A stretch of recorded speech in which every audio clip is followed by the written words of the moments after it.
Be me, Chloe, 29, senior event planner for a boutique firm in Chicago. Type A personality, organized, gym 4 times a week.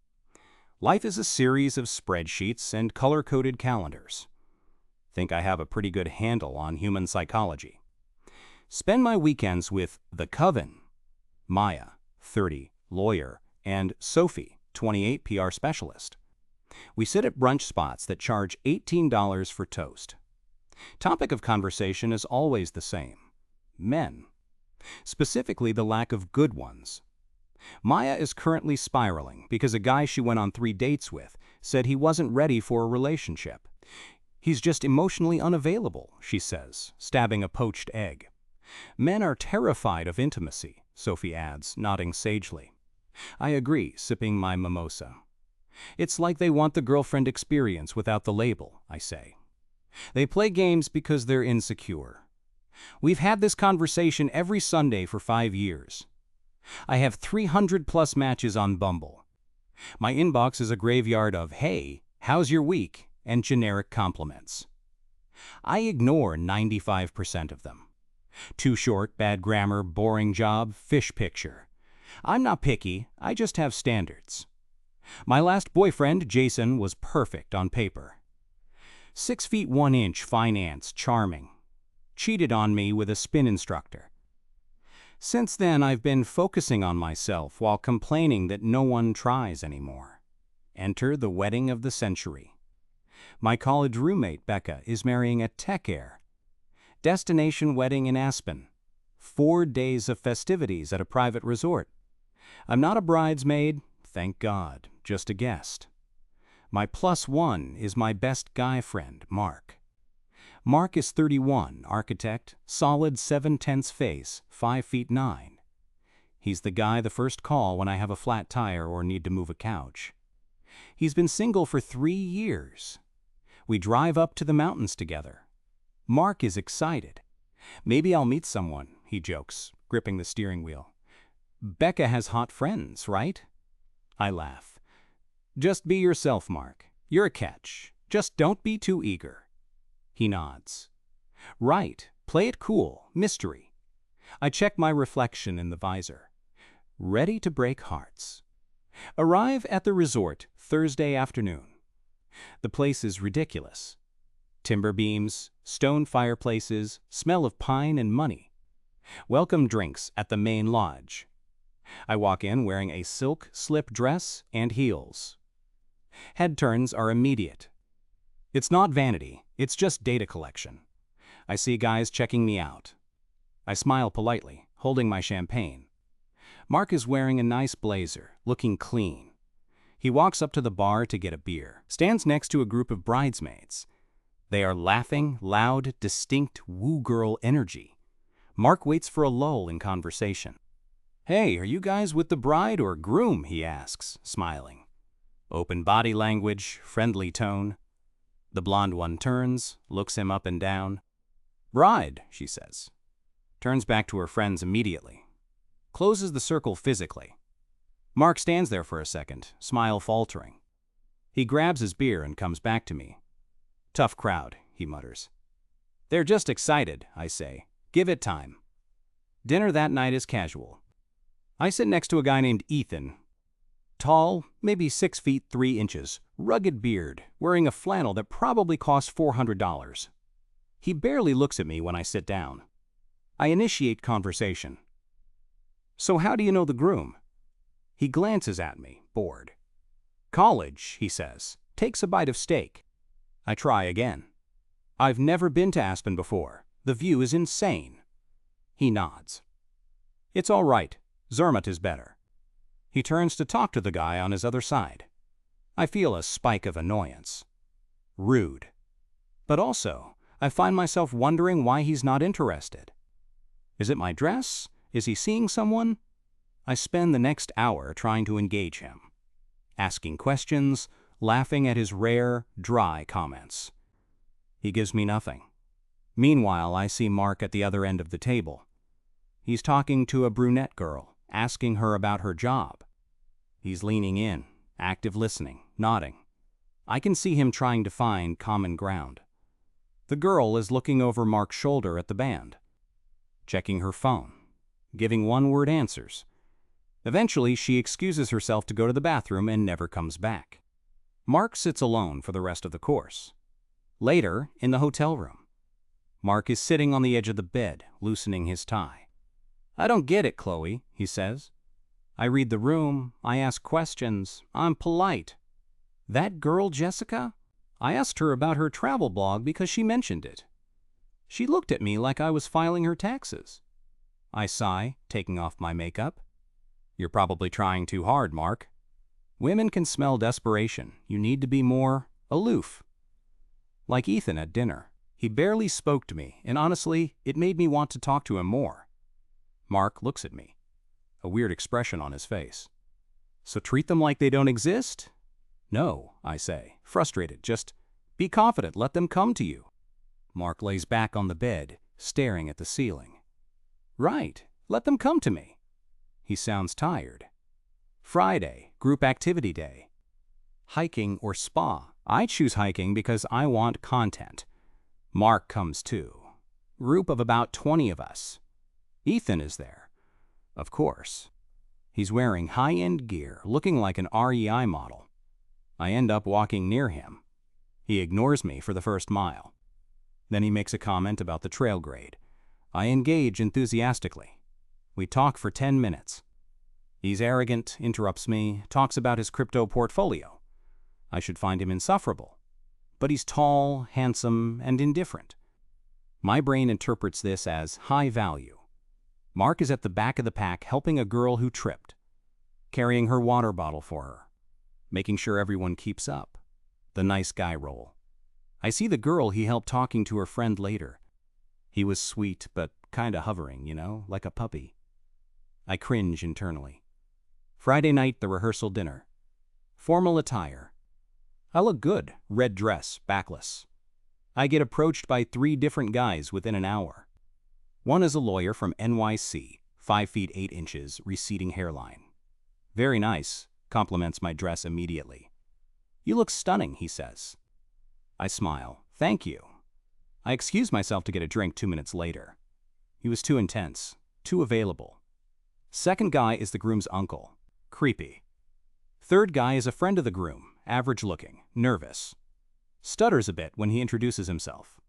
I feel second-hand embarrassment. I let the conversation die and walk away. I spot Mark by the bar. He's talking to the lawyer guy the first rejected. They look like 2 soldiers in a trench. I walk over. "Having fun?" I ask. Mark looks at his scotch. "I tried the aloof thing," he says. "Stood by the fire pit for 20 minutes looking mysterious." "You know what happened?" "Nothing, I guess." Correction, a waiter asked me to move so he could get to the napkins. 0 eye contact from anyone else. The lawyer guy laughs, a bitter sound. "Mate, unless you look like him," he points across the room at Ethan, "aloof just means invisible." "If I don't approach," the lawyer says, "I die alone. If I do approach, I'm annoying." It's a lose-lose. I roll my eyes. God, you guys are cynical. It's not a math equation. It's about vibes, chemistry. Mark looks at me sharply. "Chemistry," he repeats. "Chloe, be honest. If that guy," he points to the nervous guy the first brushed off, "had Ethan's face but said the exact same stuttering intro, what would you have done?" "I don't know," I say defensively. "You would have thought it was adorable," Mark says. "You would have said he was nervous cute and helped him out. Because he looked like an accountant, you thought he was weird." "Stop reducing everything to looks," I snap. "Personality matters. Ambition matters." "I have a master's degree and own my condo," Mark says quietly. "I volunteer, I cook, I listen. And I have been invisible for 3 days." Saturday, the wedding. Ceremony is beautiful. I cry a little. Reception is in a massive glass tent under the stars. Open bar is flowing. Everyone is drunk. I'm dancing with the girls. Ethan is at a table, drinking whiskey, looking bored. I decide to make a move. Liquid courage. I walk over. "You're not dancing?" I ask, playful. He looks up. Not my scene. Come on, I say, reaching for his hand. Just one song. He pulls his hand back. No thanks. Cold. Dismissive. I feel the sting of rejection in my chest. I walk back to the dance floor, face burning. I see Mark. He's dancing with the bride's aunt, being a good sport. Later, I see him approach a group of single girls. He's laughing, trying to be high energy. He asks one to dance. She looks at her friends, smirks. My feet hurt, she says. 5 minutes later, the DJ plays Mr. Brightside. She runs to the dance floor, jumping up and down. Mark watches her go. He doesn't look angry. He just looks resigned. 3 a.m., the after party in the suite. About 15 of us left. Shoes off, ties undone, pizza boxes everywhere. Me, Mark, Maya, Sophie, Ethan, and some others. Topic turns to dating. Because it always does.